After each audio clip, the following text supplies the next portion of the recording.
धर्मात्मा, पुण्यात्मा और अंतरात्मा, इनकी क्या विशेषताएं हैं, इनके क्या लक्षण है?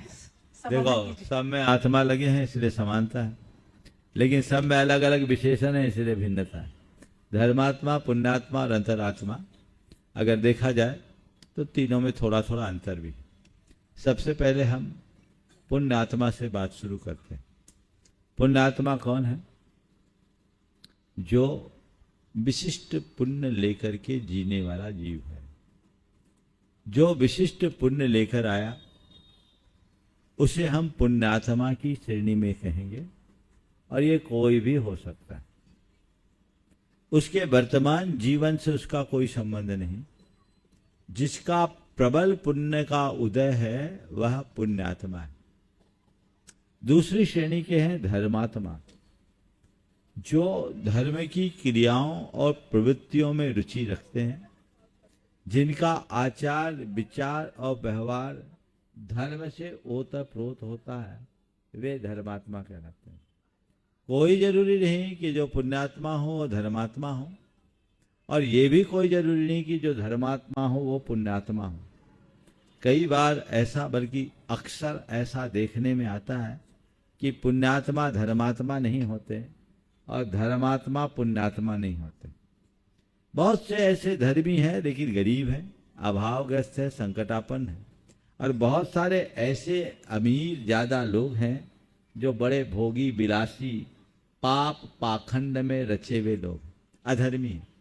तो पुण्यात्मा होना अलग बात, धर्मात्मा होना अलग बात। और तीसरी श्रेणी है अंतरात्मा।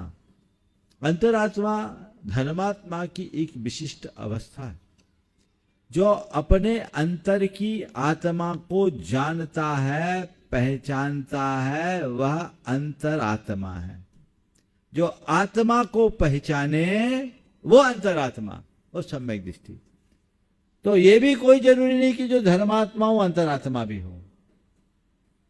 धर्मात्मा हो, आत्मा अनात्मा को नहीं जाना। बहुत सारे धर्मी ऐसे, यहाँ जितने बैठे सब धर्मात्मा है, और नेमी नगर वाले धर्मात्मा ही नहीं पुण्यात्मा भी है। तो आप लोग पुण्यात्मा हो, धर्मात्मा हो, और मैं मान लेता हूं सब अंतरात्मा भी है।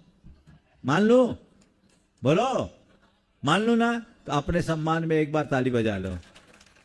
और जब अपने हाथ से नंबर लेना है तो 100 में 100 लो ना। तो अब मैं आ रहा वही।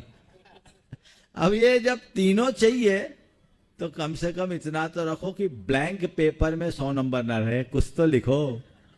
और कम से कम पहली कक्षा में तो आ जाओ। हमारे छुल्लक जी कह रहे हैं इन लोगों का रात्रि भोजन तो छुड़वा दो। हाँ हाँ, महाराज कह रहे, महाराज कॉलोनी में नहीं खाते, बाहर निकल के खाते। और मैं आप लोगों को एक सलाह देता हूं आपकी सोच के लिए। यद्यपि ये विषय कल भी आया, आज भी वही बात आ रही है, मैं बार बार नहीं दोहराना चाहता, लेकिन एक सोच देता हूं।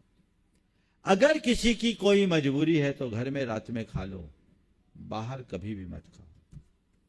कम से कम तुम्हारे जैन होने की पहचान तो बनी रहेगी।